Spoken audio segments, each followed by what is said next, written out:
Hello and welcome to this video on momentum. Now here the aim is to use the definition momentum equals mass times velocity to understand that if resultant force object is zero, its momentum does not change. Let's start first of all by thinking, what is momentum?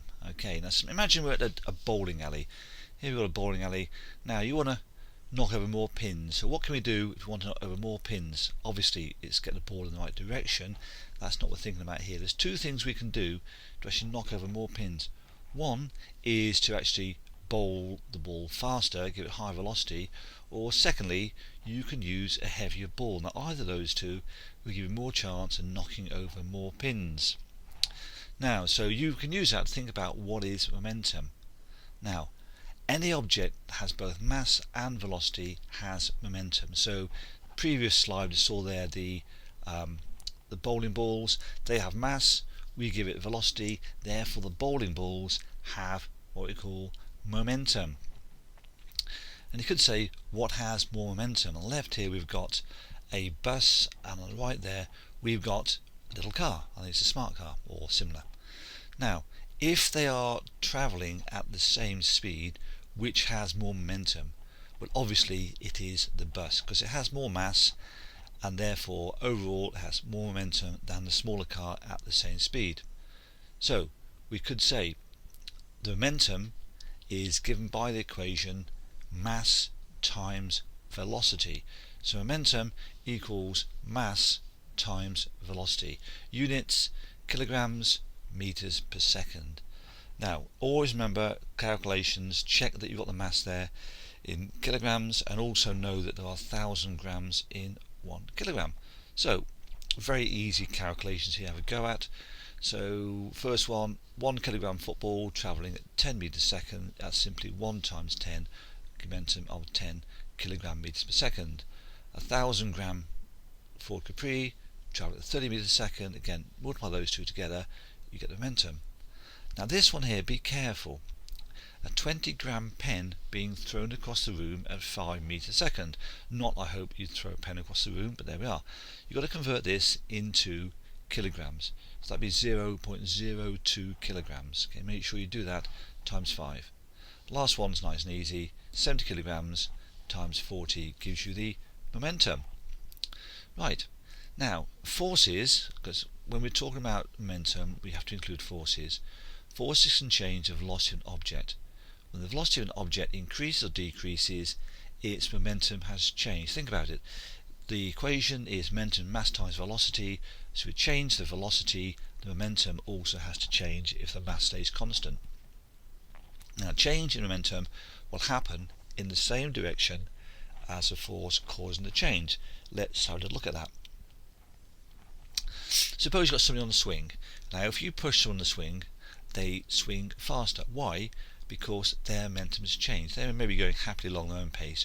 You add more force to it, their momentum has changed because they're going faster. It's increased in the same direction that we have pushed them. Now, if there is no resultant force, i.e. no overall force, there is no change in momentum. If there is a resultant overall force acting on an object, then the change in momentum depends on the size of the force and how long it's applied for. So basically, if you don't push them, then there'll be no change in momentum. However, if you push them, there is a resultant force acting on the object, and that resultant force will affect momentum, and that is affected by how large the force, what push you apply, and for how long you apply it for. So those two things there are key to calculating change in momentum. So change in momentum is given by resultant force, how much additional force has been put in, and the time for which it acts. Let's look now at an example of that. Now, here we've got a football. Now, a football is being kicked. Okay, a free kick gives it a velocity of 20 meters per second. So, football has a mass of 1 kilogram. A free kick gives it a velocity of 20 meters per second. So, first of all, momentum, very, very easy. It's the mass, which is 1 kilogram, times velocity, which is 20 meters per second. So, momentum is 20 kilogram meters per second. Okay, fair enough. Now, what's the change in momentum of the ball? This is when the kick was taken. Well, think about this. Okay, think about moving the ball before the free kick. Hopefully, if it is playing the rules of football, the ball would be stationary. Okay, so momentum before equals naught. So the momentum, if you apply our equation here, the mass is 1, but the velocity is 0. So 1 times 0 is 0. Therefore, momentum before is 0 kilogram meter second. Okay, when we give it a bit of a kick, the momentum changes to 20 kilogram meters second. So that is a change there in momentum. Now, suppose the contact time between your foot and the ball was 0.05 seconds. And we can calculate now the force exerted on the ball during the kick.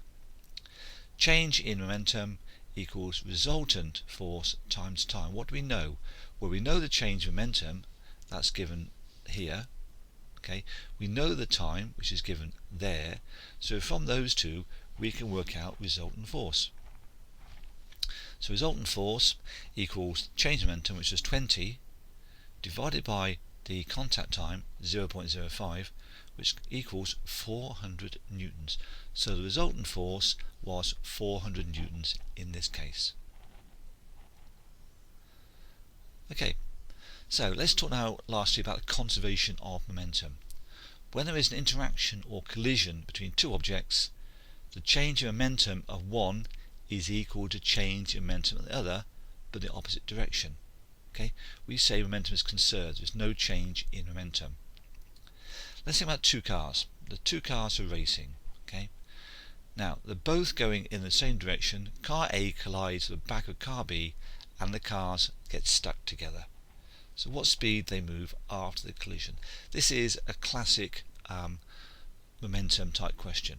So one car is going at 20 meters a second to the right, and has a mass of 800 kilograms. Here's a second car, a slightly sportier version, therefore it's going faster. This is going at a speed of 50 meters a second. It's got a mass of 1,000 kilograms. Now you've got everything you need there to calculate the momentum. Okay, so let's have a look, shall we? They get into a bit of a tangle.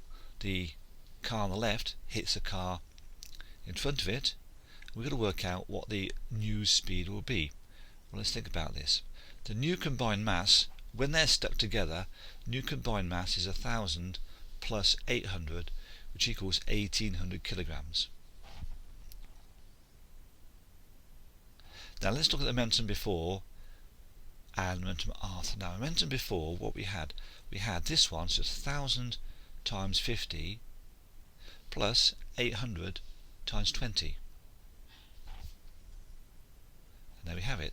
So 1,000 times 50 is this car here, plus 800 times 20, that car there. Now that's momentum before.